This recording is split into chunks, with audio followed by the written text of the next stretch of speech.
Cool. Hey, everyone. I know it's the first session of the day, so yeah, no pressure. I hope you all got a chance to get some coffee, get some tea maybe. So let's get started. My name is Vlad Băilescu. I've been with Adobe for almost 9 years now. And many of you might remember me from previous conferences where I mostly talked about core components again and how to create websites with them. Even though I've changed recently my role to an engineering manager, and I don't get to code as much as I did before, the core components are still a project that I'm very fond of. And I'll try to answer the question, what's up with them? First of all, let's do a quick intro for those of you who might not have heard of core components. Yeah, right, I know. So what are they? They are just a set of standardized open source blocks that you can use to build AEM websites. They highlight what we Adobe think are best practices when building websites in terms of technology. Sling models, HTML, versioning, and support for JSON data modeling. So you can consume all your content in an SPA context as well. These blocks are mostly used by developers to create websites faster and bootstrap their projects. And they work pretty well out of the box, but most of the times as a developer, you would want to use something like the archetype, set up a project, and use Sling resource type inheritance to customize your own components on top of the core components. Then the authors can use them to create websites. And of course, you see all of these core components used quite a lot in the sample content that we have created for AEM. There's a lot of information on GitHub about them. They are also available out of the box for the cloud service, and there's plenty of samples that you can check to see how they're being used and what they can do. We have the AEM components library and the weekend side, which are also live on AEM cloud service, so you can see them in action live. There's also plenty of documentation in the experience leak documents, and there's also a tutorial for a couple of hours to create a website using these core components. And we get to the question, what's new? Last time we talked about the core components at adaptTo, it was 2 years ago, and let's see what changed since then. We've seen a large adoption rate for these components, especially on cloud service. And that has shifted a bit our focus from adding new features to the components to making sure that they are stable. Internally, I go to a lot of people and I tell them that stability is probably the biggest feature that we can offer to developers and users of AEM. And yeah, they are an established project already. People are using them sometimes in ways that we cannot even foresee. So we try to be very careful to not break existing websites whenever we are doing changes. That's even more complicated on cloud service where the updates happen automatically. We did have 24 releases in the past 2 years. And the maintenance of the project has moved to another team in Bucharest, which I'm now leading. Let's go over each of the releases. Let's look at the most important change for each release. And yeah, we'll take each minor version line and discuss it. So for 2.18, we incorporated the changes for the new link handler. It was based on a community contribution where Stefan has been one of the main drivers. We also introduced the concept of a featured image for a page. That means that image would be used by default if you drop in a teaser that points to that page. We also created new versions for many of the components because of the changes introduced by the new link handler. And we took in another community contribution by adding the style selection option in each of the components dialog. It used to be only available in the editor toolbar. Now it's also available in the edit dialog of each of the components. For 2.19, we introduced a new handler for client libs that allows to set a bunch of attributes and most notably allows to load scripts asynchronously as opposed to the old Granite handler that we had previously. And we also introduced a new version of the inline search component, which has some improvements. In 2.20, we added a new component for generating a table of contents on a website. Technically, this is quite interesting because it introduces a post-processing filter, and when the component renders, it's actually just appending a placeholder into the page. And then after all the page is rendered, the filter picks up all the HTML that was output. It's looking for all the heading elements based on the rules that you configure for the components. And it's creating a table of contents that would replace that placeholder. And that means that by doing that, we allow this component to work with other components that generate HTML headings. You don't need to use a title component from core components or be very strict about how you define your title components. It just picks HTML headings. This version also introduced a new method for asset delivery, especially for cloud service. Until now, you had the usual adaptive servlet, or you had dynamic media if you purchased a license. For cloud service, there's now the option to offload image delivery from the adaptive image servlet to the same stack that dynamic media is using transparently and without needing a license. So if you activate, it's an option, if you activate this web-optimized asset delivery, then you get your images served through the same stack as dynamic media, even though you don't need to have a license. And this will take a lot of load from the publishing tier and allows more modern image formats such as WebP. So yeah, do use it if you're using cloud service. Highly recommended. For 2.21, we made the previously introduced link handler API public, and we also added some extension points so that developers can customize how they want the links to be processed. And we also made the data layer inclusion configurable and added a bunch of improvements to the image component related to how we handle dynamic media and lazy loading. We also made a few fixes to the multi-panel components, the tabs, the carousel, and the accordion. For release 2.22, we were expanding dynamic media support to teaser and list components. We also updated the PDF viewer component, and we added an option when you are configuring the HTML ID for a component to validate against duplicates in the page so that your HTML does not have duplicate IDs. With release 2.23, we introduce yet another image delivery method. It ties directly into the assets as a cloud service offering, and you might have seen it referenced as next generation dynamic media or even the internal names like Polaris. We also shipped quite a few bug fixes across multiple components, and yeah, with the latest release 2.23.4, it just happened a few days before the conference. And since we've been discussing so much about image deliveries, let's have a look at what image delivery systems we have now available for the core components. First of all, we have the adaptive image servlet that is the default out-of-the-box option. The downside is that it does in-process image manipulation. That means that if you have a lot of images or you need to do a lot of resizes or you have very large images, it will put a bit of load, quite a bit of load on the infrastructure that you're running any AM on.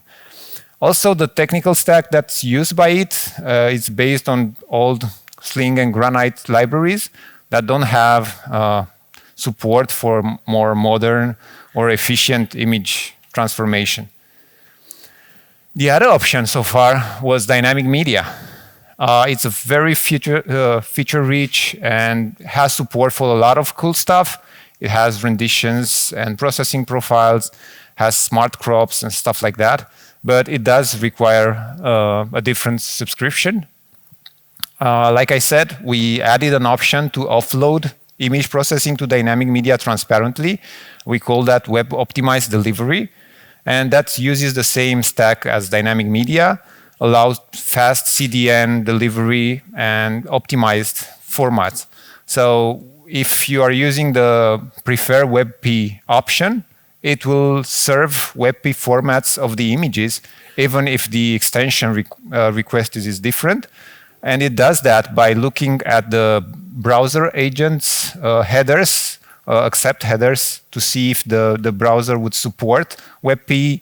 And it also works nicely with CDN caching because it also uses the vary header. So you can have the same image URL that's streamed as legacy JPEG, for example, or WebP based on the vary header, and it's nicely cached in CDN. And most recently, we added support for assets as a cloud service, which is a fully cloud-native image management solution from Adobe. You don't need to run AEM. Normally, when using dynamic media, you would upload your images into AEM and publish them from AEM to dynamic media. For web-optimized delivery on cloud, that happens transparently, as I was saying. For cloud service, you just have a cloud UI where you upload your images. You don't even know where they are going. They are not going to a specific AEM instance. And the way we integrate with that is through a micro-frontend for selecting the image that you want to show on the page. And it also leverages the same efficient delivery system that uses CDN, caching, and edge delivery. And yeah, about this assets as a cloud service, it's available on both 6.5 and AEM as a cloud service. For now, it's only available to a limited set of developers and customers as we're still ironing things out. But do reach out to us at Adobe to let us know if you would like to try it. And the references to the images use an URN format. And that means that you can copy over these references as content packages and export them from one AEM instance to another. And as long as you integrate with the same Assets Cloud service account, you would be able to port them from one AEM instance to the other without issues. And that takes us to a quick demo where I'll try to show you how this cloud service micro-frontend works. Let's see. Cool. So I have my AEM instance running here, and I just created a page. Let me just try to go and edit it. It's not a big page. It only has an image component on it. It's just using a quick proxy of the image v3 component from core components. And if I go and edit it, since on this instance, it's a 6.5, by the way, since we have all the necessary configuration here for using the remote assets, I can just go into the image picker and pick one image either locally from DAM or from the remote endpoint. And when I click on the remote endpoint, if all goes well and I still have Wi-Fi. So until this loads, let me just walk you through what happens. You would have been shown a picker which shows all the images that you uploaded in Assets Cloud Service, and you would be able to select one of the images from there. I think I also have a page here that's already pre-configured. I thought that might happen. Let's see if this one that's pre-configured can show the image. No. It was just a problem with the connection here. I think everyone is on the Wi-Fi, and it's making it hard to connect.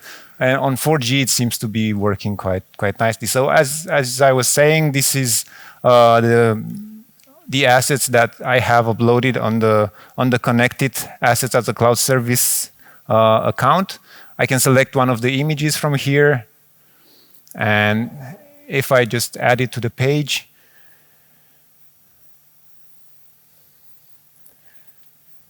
it should render at some point, right?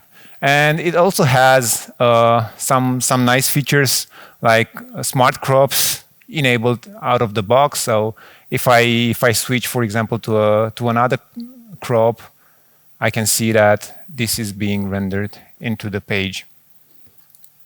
And if we go back and see what's happening behind the scenes, I have my page here. I just drag the responsive grid.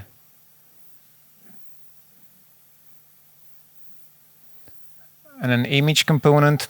And as you can see, normally in the file reference, you would have a DAM URL, but in this case, we have one of these URN references that points to the actual image.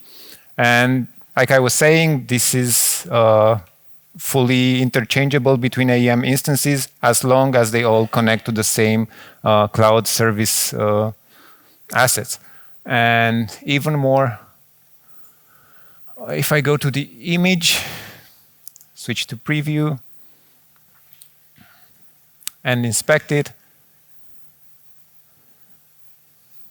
right? I can see that it's using the delivery system from Dynamic Media, and it's also using the Prefer WebP option, which means that I get a very efficient format for my image if my browser supports that. Let's get back to the presentation. I still have a few things to discuss. What about the future? As I was saying, I think the best thing we can offer you is having a stable set of components that you can use and trust inside your websites. And that means that we are focusing a lot on testing these components and validating each release, especially on cloud service, where the upgrades happen automatically. To mitigate any issues, we have several layers of testing, which range from unit tests in the core components themselves to integration tests that run both against 6.5 instances and cloud service instances. And we go up to validating by cloning some of your customer environments and making the upgrades on these clone environments and checking that everything still renders and looks okay without throwing any errors. We're still improving this testing system, and if we ever caused you some pain with a core components release, I'd like to hear from you. I'd like to understand what we could put in place to prevent that from happening again. We also plan to standardize even more the way we handle these assets, to put everything behind a set of clear APIs that we can open up in case you want to pull in assets from other solutions as well. And you don't want to rely only on what Adobe is offering. We also continue to fix all the bugs and make the security updates, and we'll be expanding the support for assets as a cloud service to other components like the teaser and the list component. And that takes us to the question, will we be adding more components? I think between the core components, the CIF components, the forms components, and the email components, we have quite a few of components already. And I'll go through each of the other projects a bit, talk about what they do, and then what's up next. So the CIF components are the accelerator for AEM and commerce They integrate with the Commerce GraphQL endpoint through the CIF, Commerce Integration Framework add-on. And they allow you to add e-commerce capabilities to a website in an easy way. They've been presented before at adaptTo by my colleagues. I'm not gonna dive too deep into that. There's a bunch of documentation, and we have some nice examples with the Vinia website. We also have the core forms components, which enable support for AEM forms and embedding these forms and collecting data directly from your AEM website. And there's a bunch of email components that integrate with Adobe Campaign, both classic and standard. Not AJO yet, but we're working on that. They provide a way to define email templates and use components to author them. They have support for campaign variables. They have support for segmentation, and to ensure that you have the best compatibility with email clients, they do automatic inline of CSS styles. They are all, just like the WCM core components, they are all available on GitHub, so you can check out and contribute there. There are also community projects around the core components. Adobe has put up a contrib repository, which we imagine it would work as a sort of incubator for new components that the community might want to add to the project. There's also the nice WCM.io project that's backed by some of the organizers here, and it does provide quite a lot of enhancements on top of the core components. We also have some examples of how you can build React and Angular components on top of the core components. My colleague Nick has been presenting those in the last adaptTo edition. And of course, there's the components generator that was donated by Bounteous, and it's now available on Adobe's GitHub repository that you can use to easily create a new component, and it does all the scaffolding needed, all the CQ dialog and so on, stuff created automatically for you. And with that, thank you. I hope it was not too boring for the beginning of the conference. I look forward to questions. Questions. Maybe you can read them out, and I can try to answer. Exactly. We also have some questions. And Roy would like to know, are there any plans in making the list more configurable, extendable, without having to copy-paste almost all classes from IAM core components to your own project? We are looking at ways to make things easier for you guys. And I'd love to, if you could reach out and tell me either through a GitHub issue or in a conversation how you would imagine that would work. We are very supportive to have these changes put in. So then it's currently very hard to dynamically insert an asset in components. For example, where is it? Yeah. For example, if you would have an image path configured in a content fragment, a lot of filters or servlets have to be copy-pasted, updated to make the work with web-optimized asset delivery support. Any plans in making this more usable? Yeah, like I was showing in one of the slides, we do plan to have a public API for an asset delivery system that would allow us to wrap everything through the same API. And that would make it a bit easier. That would make it also a bit easier to bring in images from other sources. Do you still have capacity to review, include external contribution, bug fixes? Since quite some time, no external commits made it to the release. Yeah, I know that's always a tough one. We ask you guys to contribute, but then it takes quite a while for us to review that. Like I was saying, we need to be a bit careful. We don't. Sometimes we take in changes and they end up breaking some stuff. I can remember recently we had one change that seemed minor in the way we did the image inclusion. We have a delegation system where the teaser, for example, delegates to the image component the rendering of the image inside the teaser. And it's passing between the two components a map of properties.